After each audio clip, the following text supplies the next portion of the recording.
بسم الله الرحمن الرحيم.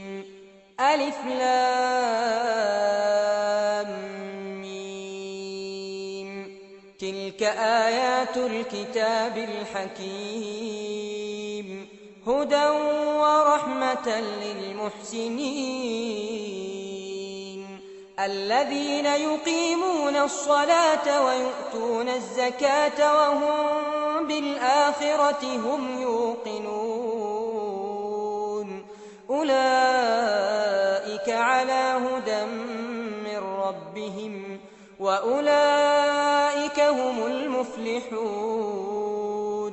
ومن الناس من يشتري لهو الحديث ليضل عن سبيل الله بغير علم ويتخذها هزوا، أولئك لهم عذاب مهين. وإذا تتلى عليه آياتنا ولى مستكبرا كأن لم يسمعها، كأن في أذنيه وقرا، فبشره بعذاب أليم. إن الذين آمنوا وعملوا الصالحات لهم جنات النعيم خالدين فيها وعد الله حقا وهو العزيز الحكيم.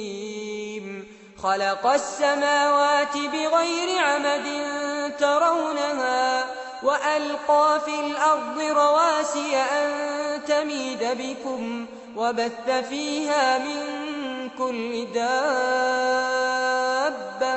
وأنزلنا من السماء ماء فأنبتنا فيها من كل زوج كريم. هذا خلق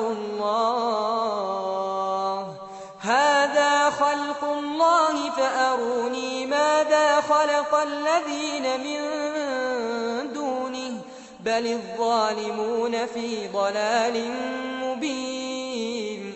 ولقد آتينا لقمان الحكمة أن اشكر لله ومن يشكر فإنما يشكر لنفسه ومن كفر فإن الله غني حميد.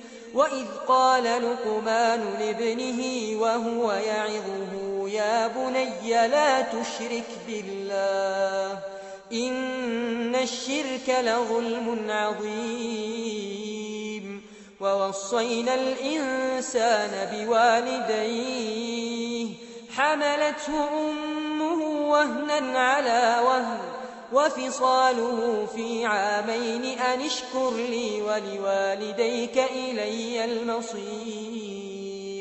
وإن جاهداك على أن تشرك بي ما ليس لك به علم فلا تطعهما وصاحبهما في الدنيا معروفا واتبع سبيل من أناب إلي ثم إلي مرجعكم فأنبئكم بما كنتم تعملون. يا بني إنها إن تك مثقال حبة من خردل فتكن في صخرة أو في السماوات أو في الأرض يأت بها الله إن الله لطيف خبير. يا بني أقم الصلاة وأمر بالمعروف وانه عن المنكر واصبر على ما أصابك إن ذلك من عزم الأمور. ولا تصعر خدك للناس ولا تمش في الأرض مرحا إن